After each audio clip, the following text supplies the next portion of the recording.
Muy bien chicos, bienvenidos al capítulo 78 de Salmos. Es un capítulo bastante larguito, pero no por eso es menos edificante, no al contrario. Yo pienso que es muy edificante porque habla sobre la fidelidad de Dios. Hay una canción, ¿no?, que dice tu fidelidad es grande, ¿no? Más o menos eso es lo que vamos a ver, ¿no? Cómo Dios se mantiene fiel a pesar de que nosotros a veces no lo hacemos. A veces hemos tenido tiempos apartados de Dios. Hemos tenido tiempos resentidos con Dios, ¿no? Pero Dios, a pesar de eso, siempre se mantiene fiel, y cuando volvemos a su presencia nos recibe con brazos abiertos, ¿no? Así como recibió al Hijo pródigo. Y a lo largo de la Biblia, pues la palabra fidelidad de Dios apareció un montón de veces, tanto en el Antiguo como en el Nuevo Testamento, y se ve en toda la historia, ¿no?, del pueblo de Israel cómo Dios es fiel. Entonces vamos a empezar con este capítulo.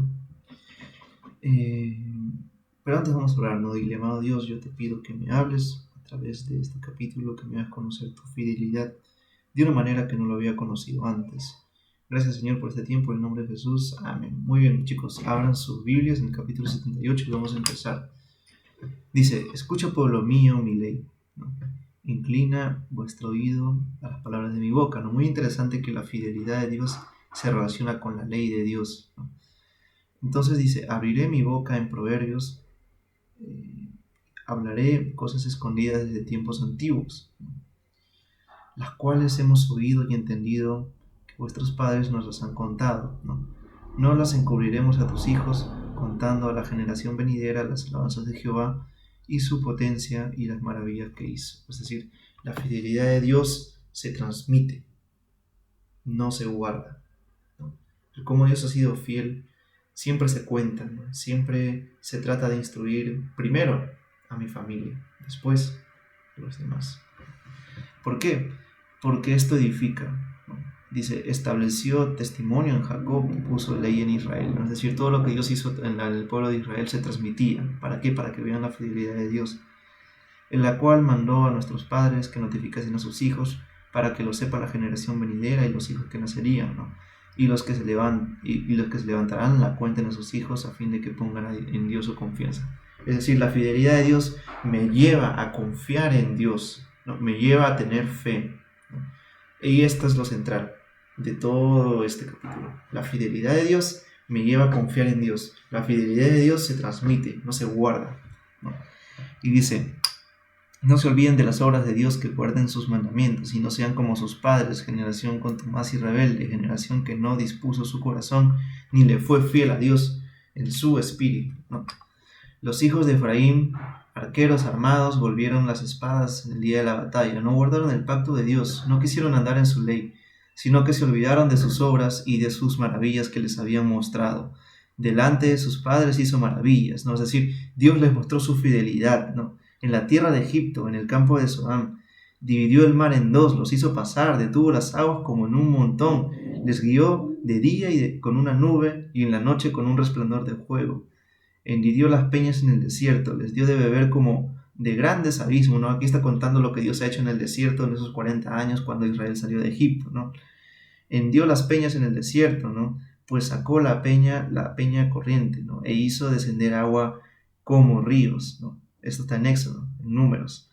Pero aún volvieron a pecar contra él, ¿no? Es decir, no le fueron fieles a Dios, se rebelaron contra el Altísimo en el desierto, pues tentaron a Dios en su corazón, pidieron comida a su gusto, hablaron contra Dios diciendo: ¿podrá poner mesa en el desierto? He aquí, ha herido la peña y brotaron las aguas, y los torrentes inundaron la tierra. ¿Podrá también dar Dios pan? ¿Dispondrá carne para su pueblo? Por tanto, oyó Dios y se indignó, y se encendió su fuego contra Jacob, y el furor también contra Israel, por cuanto no habían creído en Dios, ni habían confiado en su salvación. Aquí voy a hacer una pausa, chicos. ¿Por qué? Si tú has crecido en un hogar cristiano, estoy seguro que la fidelidad de Dios sí la has visto. Si tú has asistido a la iglesia de pequeño, ¿no?, o de adolescente, como lo estás haciendo ahorita, estoy seguro que la fidelidad de Dios también la has visto y la has contemplado, ¿no? Entonces el pueblo de Israel contempló la fidelidad de Dios, ¿no? Y aún así dice que desobedecieron a Dios, ¿no? Que hicieron de alguna manera no le fueron fiel a Dios. Entonces, esto trae consecuencias, ¿no? Para Dios dice que llegó un tiempo en donde si es que no hacía nada, ninguno se iba a salvar. Entonces Dios tuvo que traer las consecuencias al pueblo de Israel. Entonces, si tú has visto la fidelidad de Dios, ¿no? Si tú has estado en la iglesia de pequeño, de adolescente, siempre tienes que responder a esa fidelidad de Dios siéndole fiel a Dios, ¿no? ¿Y cómo le soy fiel a Dios? Guardando su palabra, ¿no? Entonces, esto, chicos, y dice el versículo 24, ¿no? Hizo llover sobre ellos maná para que comiesen, y les dio trigo de los cielos, ¿no? Pan de nobles comió el hombre, les envió comida hasta saciarles. Movió el solano en el desierto y trajo con su poder el viento del sur, e hizo llover sobre ellos carne como polvo. Con la arena del mar, con las aves que vuelan, las hizo caer en medio del campamento, alrededor de sus tiendas. Comieron y se saciaron. Les cumplió pues su deseo. No habían quitado en sí su anhelo, y aún estaba la comida en su boca. Cuando vino sobre ellos el furor de Dios e hizo morir a los más robustos de ellos, ¿no? Derribó a los escogidos de Israel. Con todo eso pecaron aún más, ¿no? Y no le dieron crédito a sus maravillas, ¿no? Lo que leíamos ayer. Anteayer, ¿no? Por tanto, consumió sus días en vanidad y sus años en tribulación. Es decir, hubo consecuencias, ¿no? Si no respondemos a la fidelidad de Dios, aún habiendo visto la fidelidad de Dios, esto trae consecuencias, ¿no? Consecuencias muy graves, ¿no? Dice, los hacía morir, entonces buscaban a Dios y entonces se volvían solícitos en busca suya, ¿no? Y se acordaban de que Dios era su refugio y el Dios Altísimo era su redentor, pero se lisonjeaban con su boca y con su lengua le mentían, es decir, fingían que volvían, pero no volvían, ¿no? Y no sé quién se puede identificar con esto, ¿no? No estuvieron firmes en su pacto, ¿no? Pero Él, misericordioso, perdonaba la maldad y no los destruía, porque así es Dios, ¿no?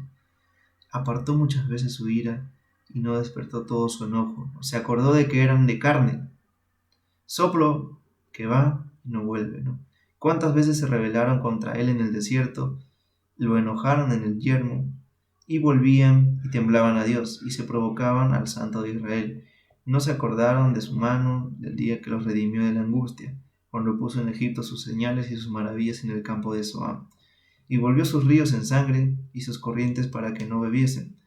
Envió entre ellos ensambles de moscas que los devoraban y las ranas que los destruían. Dio también a la oruga sus frutos, ¿no? Y a sus labores a la langosta, ¿no? Sus viñas destruyó con granizo y sus higueras encarcharon, ¿no? Entregó al pedrisco sus bestias y sus ganados a los rayos. Envió sobre ellos el ardor de su ira, enojo, indignación y angustia, un ejército de ángeles destructores. Dispuso en su camino furor, no eximió la vida de ellos en la muerte, sino que entregó su vida a la mortandad, e hizo morir a todo primogénito de Egipto, y las primicias de sus fuerzas en las tiendas de campo. Todo esto que estoy leyendo, chicos, está en Éxodo. Hizo salir a su pueblo como ovejas y los llevó en el desierto como un rebaño, los guió con seguridad, de modo que no tuviesen temor, y el mar cubrió a sus enemigos, ¿no? Los trajo después de las fronteras de su tierra santa, a este monte que ganó su mano derecha, ¿no? Echó las naciones delante de ellos, con cuerdas repartió sus tiendas en heredad, e hizo habitar en sus moradas a las tribus de Israel. Pero ellos tentaron y enojaron al Dios, porque no guardaron sus testimonios, sino que se volvieron y se rebelaron contra sus padres. Se volvieron como algo engañoso, le enojaron con sus lugares altos y le provocaron celo con sus imágenes de talla. Y lo oyó Dios y se enojó, y en gran manera aborreció a Israel. Dejó por tanto el tabernáculo de Silo, la tierra que habitó entre los hombres, y entregó en cautiverio su poderío y su gloria en mano de sus enemigos.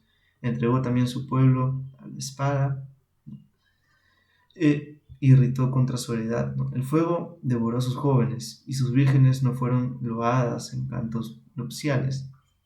Sus sacerdotes cayeron de espada, sus viudas no hicieron lamentaciones. Entonces despertó el Señor como quien duerme, como un valiente que grita exiliado del vino, e hirió a sus enemigos por detrás, les dio perpetua afrenta, desechó la tienda de José, y no escondió la tribu de Efraín, sino que escogió la tribu de Judá en el monte de Sión, al cual amó.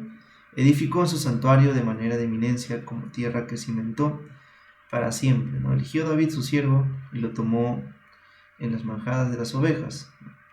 De las paridas los trajo para que apacentasen a Jacob, su pueblo, ¿no? Y a Israel en soledad. Y los apacentó conforme a la integridad de su corazón. Los pastoreó con las pericias de sus manos. Aquí hemos visto un resumen prácticamente del libro de Éxodo, ¿no? De Números, un poquito de Samuel también, y de Crónicas, ¿no? Entonces, esto demuestra la fidelidad de Dios, ¿no? Todas esas historias nos hablaban de cómo Dios ha sido fiel con su pueblo y de que cómo su pueblo, pues, no le respondió de la misma manera a Dios, sino que desobedecieron a Dios, ¿no? Y cuando tenían problemas, dice que ellos decían: Dios, perdónanos, volvemos a ti, ¿no? Confiamos en ti. Y cuando Dios los cubría otra vez, dice que otra vez pecaban. Y luego venía otro problema y decían: Dios, perdónanos, Dios, volvemos a ti, Dios, nos rendimos a ti. Y cuando todo estaba bien, se apartaban de Dios. Cuando estaba mal, volvían a Dios. Y esto es un ciclo peligroso, chicos. ¿Por qué? Porque trae consecuencias. Cada decisión que tomamos trae consecuencias. Si es una decisión en Dios, trae consecuencias buenas. Si es una decisión desobedeciendo a Dios, trae consecuencias malas para nuestra vida y para la vida de los demás. No depende del grado de esa decisión. Entonces, Dios siempre se mantiene fiel. Y para yo alcanzar esa fidelidad, para yo responderle a Dios de la misma manera, tengo que guardar su palabra, ¿no? Y Dios ha sido fiel y lo demuestra a lo largo de muchas historias de la Biblia. Mire, hemos visto cómo Dios ha sido fiel desde que han salido del desierto en Egipto, por esos 40 años que han pasado, cuando se establecieron en la tierra prometida, ¿no? Cuando los atacaban sus enemigos, ¿no? Cuando, con los jueces que envió Dios, ¿no? Con los reyes que Dios permitió que surgieran. Entonces Dios siempre demuestra su fidelidad, ¿no? ¿Y cómo respondemos a esa misma fidelidad de Dios? Guardando su palabra, ¿no? Obedeciendo su palabra. ¿Y dónde está la palabra de Dios? Aquí está, en la Biblia. Por eso que la estamos leyendo todos los días y por eso que estamos tratando de sacar una enseñanza en cada capítulo que tengamos. Entonces, chicos, un poquito larguito el capítulo, yo sé, pero es muy edificante porque es algo que debemos hacer todos los días, ¿no? Responder a la fidelidad de Dios es algo que debemos hacer siempre. Y bueno, chicos, eso ha sido el capítulo de hoy día. Las preguntas van a estar abajo en la descripción del video, las puedes contestar ahí. Y bueno, nos vemos mañana, así que cuídense, nos vemos, chao, estén bien.